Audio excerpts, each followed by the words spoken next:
Louisiana saw an increase in highway fatalities last year compared to 2020. The increase in fatal crashes last year also broke a previous record set over a decade ago. News 15's Kenny Dar has the breakdown. He joins us live near I-10. Hey, Kenny. Yes, Jeff Taylor, that's right. And one of the state's most traveled roadways, Interstate 10, which you can see right here behind me, accounted for 54 of the 122 deaths that occurred on any of the state's 5 interstate highways. I don't like to be as safe as I'm supposed to be, and luckily my girlfriend is adamant. 20%.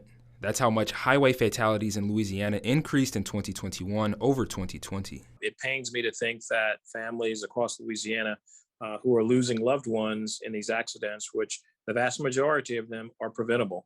Louisiana experienced 914 crashes in 2021, resulting in 997 fatalities, both 20% increases over 2020, when the state saw 762 crashes and 828 fatalities. Most of the time you have people that are impaired behind the wheel, distracted behind the wheel, not wearing a seatbelt. Those factors just alone can increase the amount of fatalities or serious injuries by themselves. Cars are huge, heavy suits of armor, and we forget that zipping around in them until 2 of them meet catastrophically.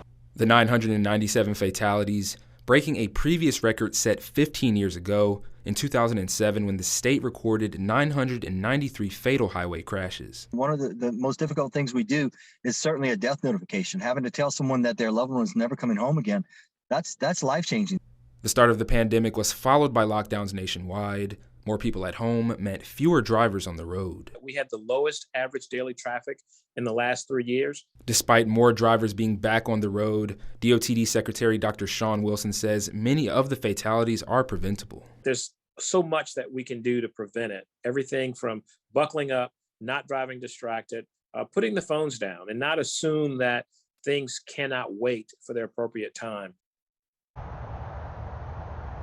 Now, both Gosson as well as Wilson emphasized that there's only so much they can do on their end to ensure driver safety. The other side of the equation just simply falls on drivers to do the right thing both before, during, and after traveling our roadways. Live in Lafayette, Kenny Dar, News 15.